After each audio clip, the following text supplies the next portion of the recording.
Imagine walking into a theater in the year 1896. The lights go dark. A strange film begins to play, and what people see on the screen shocks them. A gardener walks into a field, waters the soil, and suddenly babies begin growing from the ground like plants. Yes, babies. This bizarre scene was part of one of the earliest films ever made, and audiences at the time had absolutely no idea what they were watching. Because back then, movies themselves were a brand new invention. A world before movie snarishantati. We live in a world surrounded by screens. Movies stream instantly onto our phones. Stories unfold through giant theater screens. Entire universes come to life through film. But imagine living in a world where none of this existed. No Netflix, no Hollywood, no movie theaters. In fact, imagine a time when people had never even seen a moving image before. Because before the late 1800s, motion pictures simply didn't exist. People had photographs, frozen moments in time. But the idea that a photograph could move, that a picture could suddenly come alive, felt almost like magic. And when that magic finally appeared, it would completely change how humanity told stories. During the late 1800s, inventors around the world were experimenting with a strange new idea. They wanted to capture movement itself. Photographers had already learned how to freeze moments with cameras, but scientists and inventors wondered something different. What if, instead of one photograph, you could take many photographs in rapid succession and then play them back quickly? The images would begin to move. A running horse would gallop again. A person could wave their hand forever. A simple moment could repeat endlessly. At first, this idea sounded impossible, but slowly, inventors began building strange machines, devices made of gears, film strips, spinning lenses, and flickering light. Machines that could trick the human eye into seeing motion where none truly existed. By the 1890s, those experiments began to evolve into something incredible. For the first time in history, moving images could be recorded and projected onto a screen. Audiences gathered in small rooms. Curious about this strange new technology, the lights would dim. A machine would begin to rattle and spin, and suddenly, a picture on the wall would begin to move. To modern eyes, these films were incredibly simple. A man watering plants. Workers leaving a factory. People walking down a street. But to the audiences of the 1890s, this was astonishing.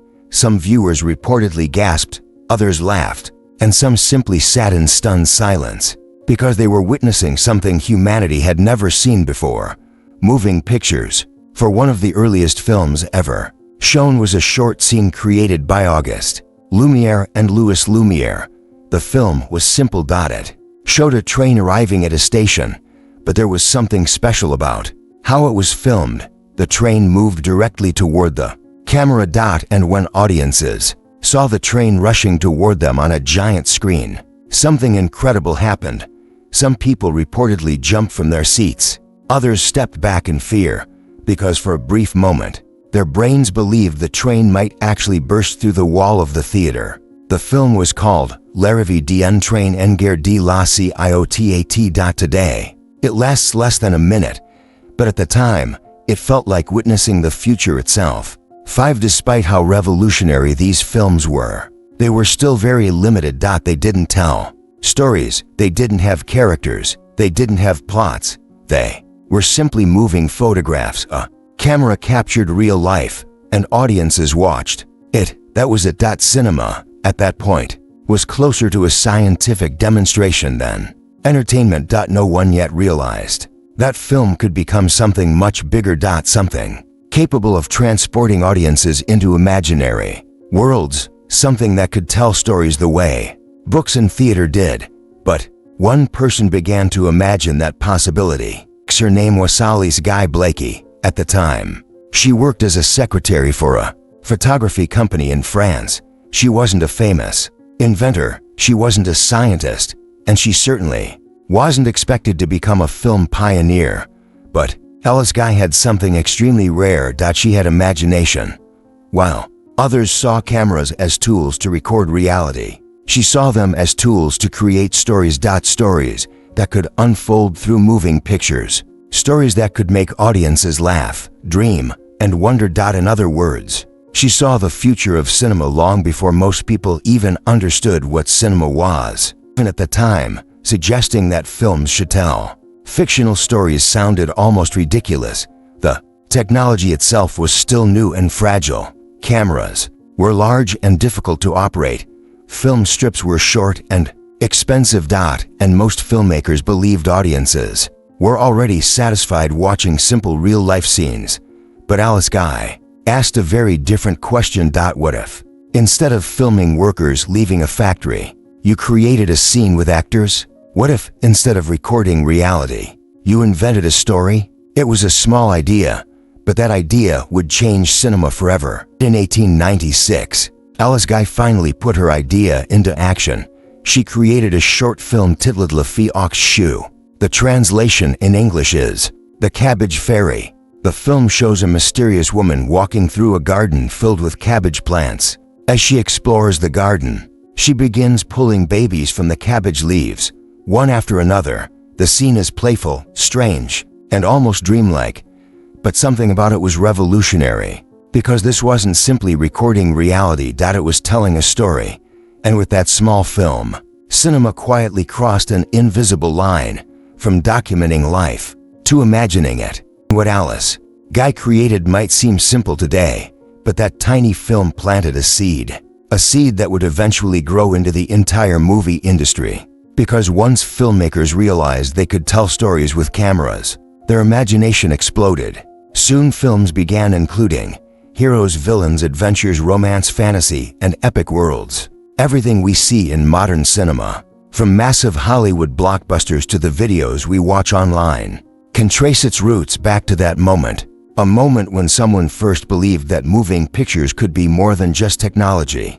They could be stories. In the year 1896, outside, the world is very different from today. Horse-drawn carriages move slowly along cobblestone streets. Gas lamps glow softly in the evening air, and electricity itself still feels like a modern miracle. Inside the theater, a crowd gathers quietly. No one really knows what they are about to see. Some people have heard rumors about a strange new invention called moving pictures. Pictures that somehow move. To most people, the idea sounds impossible. After all, photographs are supposed to capture a single frozen moment. How could a photograph suddenly begin to move? But curiosity is powerful. And so people sit down waiting. The lights slowly dim. A projector begins to rattle softly, and suddenly, a strange black and white image flickers onto the screen. What the audience sees next is something they never expected. Not a train, not workers leaving a factory, but something far stranger. A garden. And inside that garden, something unbelievable is about to happen. The woman behind the camera, the person responsible for this strange film, was a young French filmmaker named Alice Guy-Blaché. At the time, very few people knew her name. She wasn't a famous inventor. She wasn't a wealthy producer. In fact, she originally worked as a secretary at a French photography company. But Alice Guy possessed something that many early filmmakers did not. She had imagination. While most early films simply recorded everyday life, trains arriving, people walking, factories closing, Alice began to wonder something different. What if moving pictures could tell stories? What if cinema could become something more than just recording reality? What if a film could create an entire world? In the 1890s, that idea sounded almost ridiculous, but Alice Guy decided to try anyway. A strange idea is born at the time. Filmmaking was still extremely primitive. Cameras were large wooden boxes, mounted on heavy tripods. Film reels could only capture very short moments. There were no special effects. No editing techniques. No sound. Just a camera and a scene. But Alice Guy believed even with those limitations, cinema could become something magical. So she came up with a simple story. A playful story inspired by a popular European myth. For generations, parents had told children a humorous explanation about where babies come from. Instead of giving a biological explanation, they would say something magical. They would say that babies were found in cabbage. Patches. It was a charming myth told across many parts of Europe, and Alice Guy thought it would make the perfect idea for a short film, The Birth of the Cabbage. Fairy. In 1896, Alice Guy directed a short film, called Le Faux Choux in English. The title means The Cabbage Fairy. The story begins in a quiet garden filled with enormous cabbage plants. The leaves are large and thick. They spread across the ground like a sea of green waves. For a moment, nothing happens. Then a mysterious woman enters the garden. She is dressed almost like a fairy, elegant, graceful, and slightly magical. Slowly, she walks between the rows of cabbage plants. She stops beside one of them. She kneels down. And then something extraordinary happens. She gently opens the cabbage leaves, and hidden inside is a baby, a real baby. The woman smiles softly and lifts the child from the plant as if it had grown there naturally. Then she walks to another cabbage. Opens the leaves and finds another baby. Again and again, she discovers babies hidden beneath the cabbage leaves, each one appearing as though the garden itself had grown them. To modern viewers, the scene may seem silly, but to audiences in the 1890s, it was completely magical. The audience reaction when audiences first watched this strange film. Many didn't know how to react. Some people laughed, others were fascinated, because this wasn't just a moving photograph. It was something new, a story. For the first time, cinema wasn't simply capturing reality. It was inventing a world, a playful world where gardens could grow babies. And where a mysterious fairy could walk through the plants collecting. Then the audience understood the joke immediately, because the Cabbage Patch myth was already familiar to many families. But seeing it come to life on screen felt magical. The impossible had suddenly become visible. Why this film was revolutionary at first glance. The film may seem simple, but its impact on cinema history was enormous. Because before this moment, films had only shown real events. Workers leaving factories, people walking on streets, trains arriving at stations. But this film did something completely different. It introduced fiction into cinema. It used actors. It used imagination. It created a story that never actually happened, and that idea would eventually transform cinema into the storytelling medium we know today. From adventure films, to comedies, to science fiction, to massive Hollywood epics. All of it began with a simple experiment. A garden, a fairy, and babies growing beneath cabbage leaves. A forgotten pioneer today. Historians recognize the Alice Guy-Blaché as one of the first narrative filmmakers in history. She went on to create hundreds of films during the early days of cinema. Yet for many decades, her contributions were largely forgotten. Film history often celebrated other pioneers instead. But slowly, historians began rediscovering her work, and they realized something remarkable. The idea of cinema as storytelling may have begun with her. With that strange little film, the one about babies in a cabbage garden, a world before movie stories narration. When we watch a movie, we expect a story, a hero, a conflict, an adventure. Movies take us to distant galaxies, ancient kingdoms, and impossible worlds. But in the late 1800s, cinema looked very different. In fact, the first films ever shown to audiences weren't really stories at all. They were simply moments of real life captured on camera. A train arriving at a station, workers leaving a factory, people walking through a city street. For audiences in the 1890s, even these simple scenes felt incredible, because seeing life itself move on a screen was something humanity had never experienced before. The pioneers of early cinema, including Auguste Lumière and Louis Lumière, were primarily focused on one thing: capturing motion. The idea of storytelling through film hadn't truly begun yet, but that was about to change. The first goal of cinema in the beginning, filmmakers weren't trying to create entertainment the way we understand it today. They were simply experimenting with technology. Their goal was to prove that cameras could capture movement. Think about how strange that concept must have felt at the time. For thousands of years, humans could paint pictures and take photographs, but those images were always frozen. Suddenly, this new invention allowed a moment to come alive again. A person walking could walk forever. A train could arrive at a station again and again. To people living in the 1890s, it felt almost supernatural. The camera had become a machine capable of preserving life itself. But even though this was revolutionary technology, cinema still had one major limitation: it had no imagination yet. Were only windows into reality. Films acted like windows. You looked through the camera and simply saw a real event happening somewhere else. Nothing was staged. Nothing was invented. The camera observed reality exactly as it was. This is why early films were extremely short, often less than a minute long. They didn't need to be longer. There was no plot to follow. No characters to develop, just a brief glimpse of everyday life. But deep inside the minds of some early filmmakers, a new possibility was beginning to form. What if film didn't just show reality? What if it could create a new reality?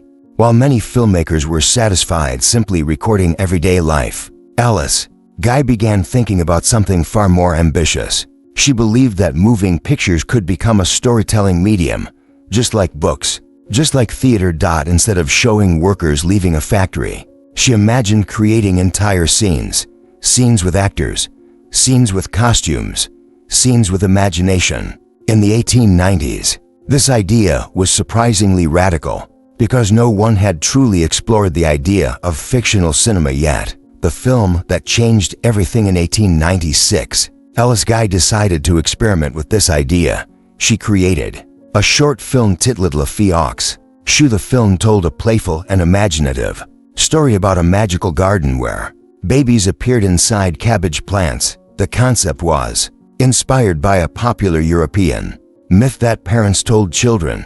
But what mattered most wasn't the story itself. What mattered was how it was filmed. For the first time, a filmmaker had intentionally created a fictional scene designed purely to entertain. Actors performed roles. The environment was arranged carefully. The entire moment was constructed, not simply recorded. Cinema had just taken its first step toward becoming storytelling. The birth of staging. One of the revolutionary elements of this film was staging. Instead of pointing a camera at real life, Alice Guy designed the scene intentionally. She arranged the garden. She directed the performer. She created a specific visual idea. This may sound obvious today, but in the 1890s, it represented a major creative breakthrough. Cinema was no longer just observing the world. It was designing the world. This concept would eventually lead to everything from elaborate movie sets to entire cities built inside film studios, costumes, and performance. Another revolutionary aspect of the film was the use of performance. The woman in the garden wasn't simply herself as she played a character, a mysterious fairy-like figure moving through the cabbage plants. Costumes helped create that illusion.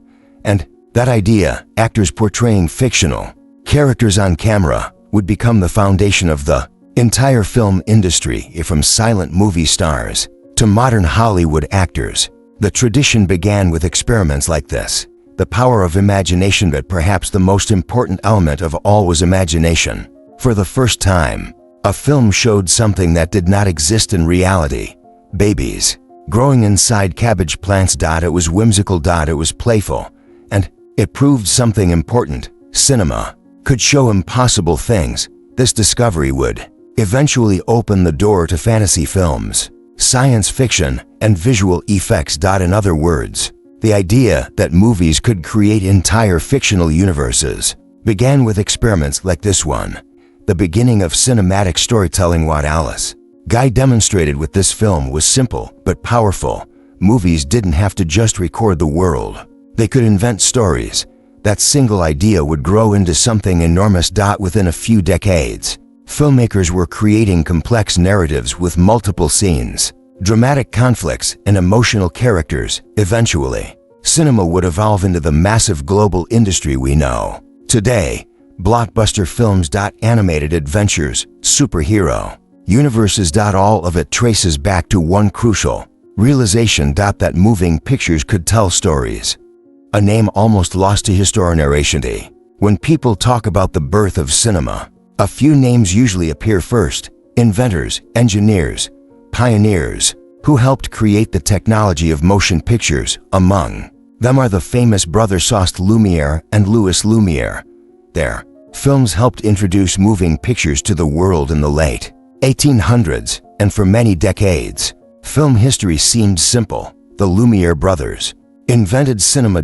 Early filmmakers captured everyday life, and the movie industry slowly evolved from there. But hidden behind this well-known story lies another name, a name that almost disappeared from history. A name that many historians today believe changed cinema forever. That name was Alice Guy-Blaché, and long before Hollywood existed, long before movies became a global industry, she was already imagining something revolutionary. She imagined movies that could tell stories. We need to travel back to the 1890s. Cinema was not yet an industry. It wasn't even considered an art form. It was simply a strange new technology. Early filmmakers pointed cameras at real life and recorded short moments, people walking through streets. Workers leaving factories, trains arriving at stations. These films were fascinating because they captured motion, something humanity had never seen preserved before. But they weren't stories, they were more like moving photographs. Simple observations of reality. At that time, very few people imagined that cinema could become something bigger, but one person did. The young secretary with an extraordinary imagination before she became a filmmaker. Alice Guy-Blaché worked as a secretary for a French photography company. Her job had nothing to do with directing movies. She organized paperwork, answered correspondence, handled office tasks, but because she worked in a photography company, she had a rare opportunity. She was able to watch the birth of motion picture technology up close. She saw the cameras. She saw the experiments. She saw the excitement around this new invention. And while others saw a machine that could record reality, Alice Guy saw something different. She saw a storytelling machine. Suggesting that films should tell fictional stories sounded unusual. Why would anyone do that? The camera was designed to record real life. Why invent scenes when reality itself was already fascinating? But Alice Guy believed that cinema had the potential to become something much more powerful. She believed moving pictures could create entire worlds. Worlds filled with imagination. Worlds filled with characters. Worlds filled with stories. This idea might sound obvious today, but at the time, it was revolutionary because cinema had not yet discovered narrative storytelling. The strange film that started in 1896. Alice Guy decided to experiment with her idea. She directed a short film titled Le Fille aux Choux. The translation of the title in English is The Cabbage Fairy. At first glance, the film sounds unusual. The story takes place in a garden filled with large cabbage plants. A mysterious woman walks through the garden. She bends down and opens the leaves of the cabbage plants, and hidden inside are babies. One by one, she lifts the babies from the plants as if they had grown there naturally. To modern audiences, the scene might seem humorous or strange, but for viewers in the 1890s, it was something entirely new because they weren't just watching reality. They were watching a fictional story come to life on screen. The birth of narrative cinema. What Alice Guy created with this film was something subtle but incredibly important. She demonstrated that movies could do more than capture reality. They could invent reality. The scene in the garden was staged. Actors performed roles. The environment was arranged carefully. The moment was designed to entertain and tell a story. This was one of the earliest examples of narrative filmmaking, and once that idea appeared, cinema began evolving rapidly. Filmmakers started experimenting with plots, characters, dramatic scenes. Emotions. Within a few decades, movies would grow from simple experiments into complex storytelling experiences. The mystery of a forgotten pioneer. Despite her incredible influence, something strange happened in film history. For many decades, the contributions of Alice Guy-Blaché were largely forgotten. History books often highlighted other pioneers, the Lumière brothers. Inventors. Male directors who came later, but Alice Guy's work slowly faded into the background. Some historians believe this happened because the film industry became dominated by male filmmakers. Others believe her early work was simply overshadowed by the rapid evolution of cinema. Whatever the reason, one thing is clear: for a long time, one of the earliest pioneers of storytelling cinema remained hidden in history. Scene 8. Rediscovering her legacy in recent decades. Historians and film researchers began rediscovering her contributions. They studied early film archives. They examined old film reels, and they realized something remarkable. Long before many famous filmmakers began experimenting with narrative cinema, Alice Guy had already done it. Her films included actors' scenes stories, even early experiments with special effects. By the time she finished her career, she had directed hundreds of films, making her one of the most productive early filmmakers in history. The legacy that changed cinema forever. The name Alice Guy-Blaché is finally receiving the recognition it deserves. Historians now acknowledge her as one of the first filmmakers to explore cinematic storytelling. Her strange little film about babies growing in a garden may seem simple today, but that experiment proved something extraordinary. Movies could be more than just technology. They could be stories. And from that moment forward, cinema would never be the same.